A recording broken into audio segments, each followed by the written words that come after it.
Hi and welcome to another narration, presented by yours truly, Cryptids Roost. Let's just take a moment's silence for all the haters, Karens and the trolls. That's enough.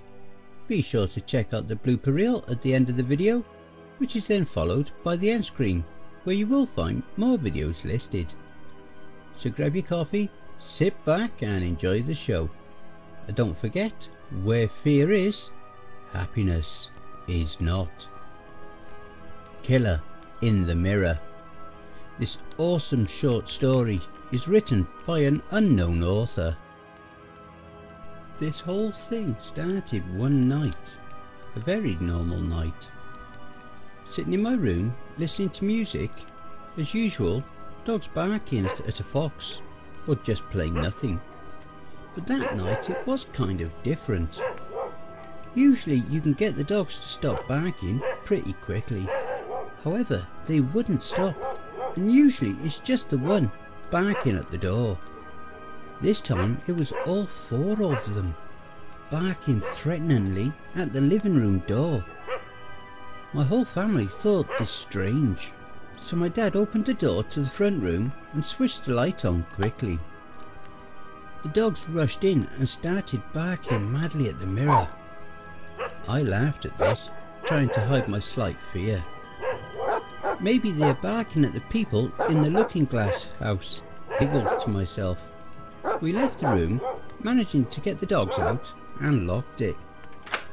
The dogs didn't stop barking, and we shut them in another room, away from the front room. They still barked and kept us up all night. In the morning, I went into the front room to get my school bag. It was eerie in there, and I couldn't stop glancing at the mirror. I felt like someone was watching me. It was so freaky. When I finally found my bag, things were missing from it. My day planner and pencil case and sketchbook I use when I have random ideas that pop into my head for drawings. I sighed, thinking maybe I just left them somewhere.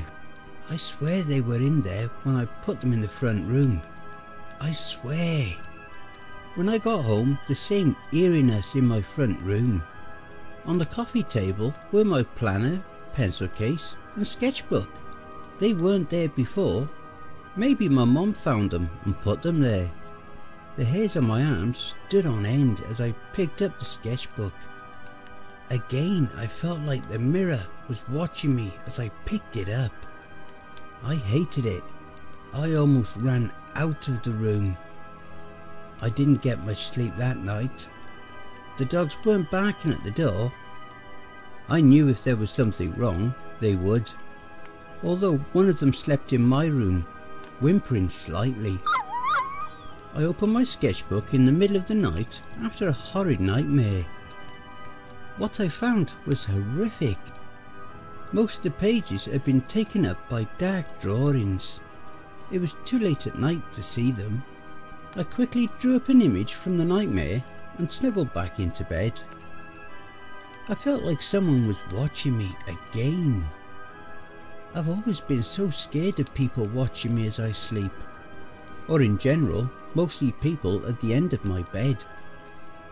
I stayed awake until daylight and my alarm went off. I got dressed stiffly. The feeling of being watched was still there. The nightmare I had was pretty horrific. I remember snippets of it. I remember being in my living room and looking in the mirror. Someone was behind me, a man with blank blue eyes. No pupil or iris, just a horribly icy blue. I remember his smile and his eyes, but everything else is a blur. I turned around to see him, but he wasn't there. As I turned back to the mirror, he was there, but he looked nicer. He was right next to me. He put his hand forward and pressed a hand to the glass. I moved my hand forward too, but I couldn't reach. Next thing I remember is running down my road. Something was chasing me. It was cold and unwelcoming, but it was on my trail and was definitely gaining fast. I came to a wall and turned, only to be swallowed into darkness, which is when I woke up. It may not sound scary, but it was. I didn't want to look in the mirror again, ever. On the bus to school, I was listening to my iPod. It made the noise that it does when you shake it to change the song on shuffle, but I didn't touch it. The song that played was Cars by Gary Newman. I don't remember loading that onto my iPod, but it was definitely on my computer. When I looked at the screen, the album cover was a scribbled sketch of a girl looking into a mirror and a man with his hand on the mirror on the other side. It wasn't the one I'd drawn. It was too good to be the one I sketched in the dark.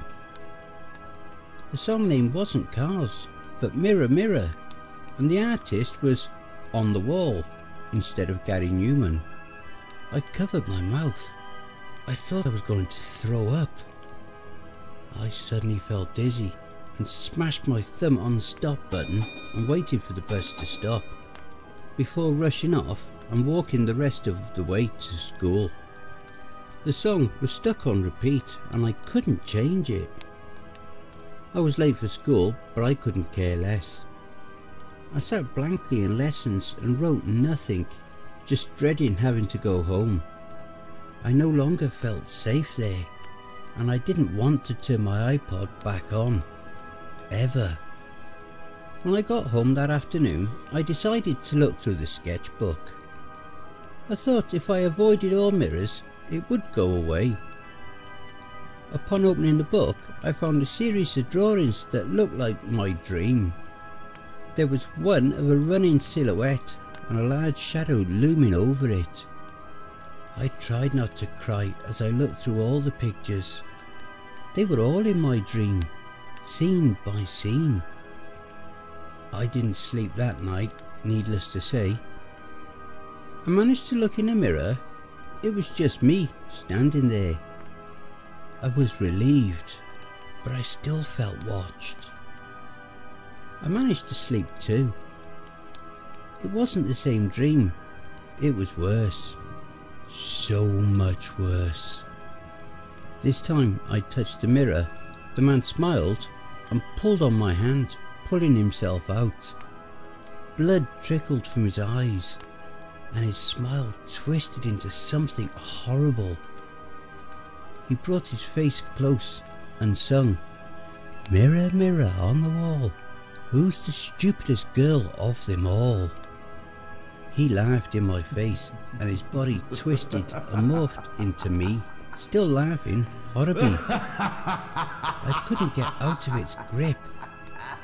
I woke up screaming and sweating. My mum and dad were by my bed, cold towels, water and tears pouring down their faces. I asked them what happened, and my mum told me I was having fits, screaming and twisting my body into awkward positions. It was 12 in the afternoon and my mum had already told the school. My stomach stung and so did my eyes. My whole body ached and I flopped back onto my bed, my mum holding my hand. I could barely breathe. That man, the one who laughed, he still draws in my sketchbook. I don't sleep anymore, so they're not my dreams, but he draws, even when my sketchbook is in my room. I'll leave for a second, and when I come back, it's wide open, with a new picture. I can't bring myself to even go near a mirror, let alone touch it. We did an experiment in physics with mirrors. I looked into one, hoping to get over my fear, but when I did, I saw his face, behind me, holding my shoulders and smiling a twisted smile.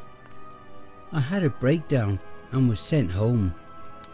One of the worst places they could send me. Back to him, back to his laughter. Why won't he go away? I'm so tired I just want to sleep.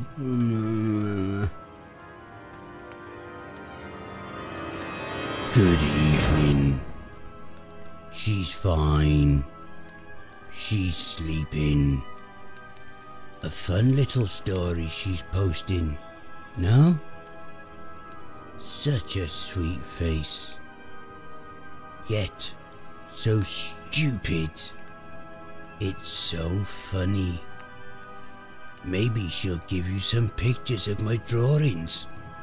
I quite like them. Signed, MV. And I hope you enjoy the blooper reel. My day planner and pencil. My day planner and pencil case and sketchbook I use when I have a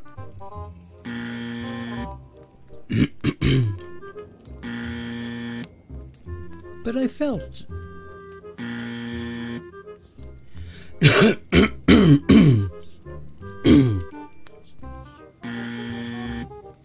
next I remember is running down my road. It made the noise it does. The song was the... He still draws in my sketch pad with new picture.